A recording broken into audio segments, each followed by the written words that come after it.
12 மணி நேரமா கரையாத ஐஸ் கட்டி. ஆலங்கட்டி மழையா? பில்கேட்ஸின் சதியா? மழை என்றாலே கொண்டாட்டம்தான். அதிலும் ஆலங்கட்டி மழையினா சொல்லவா வேணும்?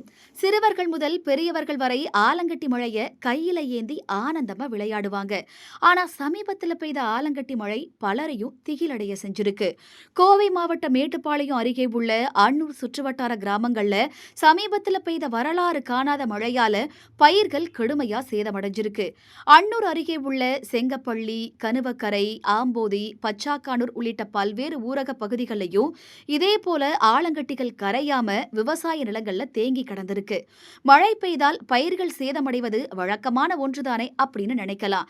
ஆனா மழை பெய்த 12 மணி நேரத்திற்கும் மேலாக ஆலங்கட்டிகள் கரையாமல் கிடந்தது விவசாயிகளுக்கு அதிர்ச்சியையும் ஆச்சரியத்தையும் அளித்திருக்கு.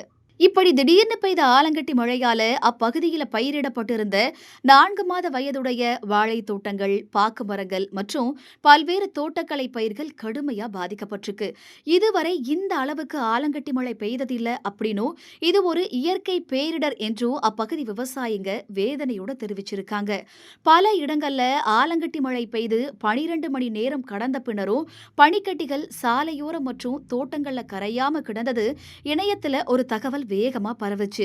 அதாவது இந்த ஆலங்கட்டி மழைக்கு பில்கேட்ஸ் தான் காரணம் என்றும் அவரது நிறுவனம் செய்த சதி காரணமாதான் இப்படி வானிலை மாற்றம் நிகழ்ந்தது, அதன் மூலம்தான் ஆலங்கட்டி மழை பெய்தது அப்படின்னு பல தகவல்கள் பரவுச்சு.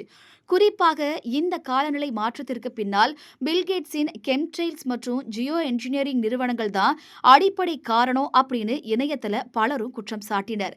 இது தொடர்பாக தமிழ்நாடு சுயாதீன வானிலை ஆய்வாளரான வெதர்மேன் பிரதீப் ஜான் தனது சமூக வலைதள பக்கத்துல ஒரு பதிவை வெளியிட்டிருக்காரு.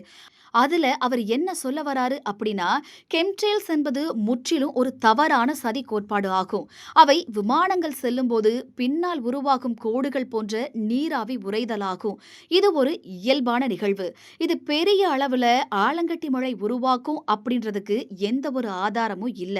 அதனால பில்கேட்ஸ் அல்லது கெம்ட்ரெயில்ஸ் காரணமா தான் மார்ச் மாத ஆலங்கட்டி மழை ஏற்பட்டது அப்படின்ற தகவல் முழுக்க முழுக்க தவறானவை அப்படின்னு குறிப்பிட்டிருக்காரு.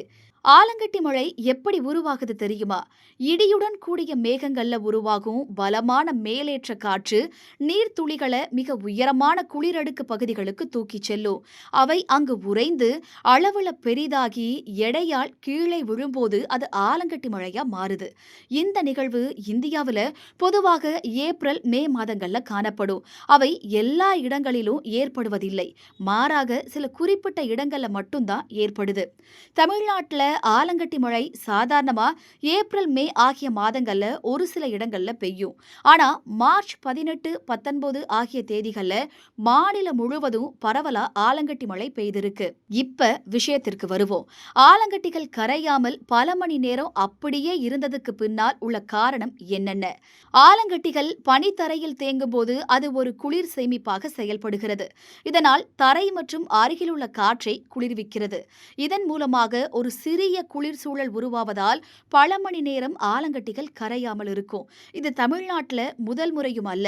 கடந்த 2012 மார்ச் மாதத்திலும் ஊட்டியில இதே போல ஆலங்கட்டி மழை பெய்து கரையாமல் தரையில தங்கியது. அப்போது ஊட்டி காஷ்மீர் போல மாறிவிட்டதா பலரும் எழுதியது குறிப்பிடத்தக்கது.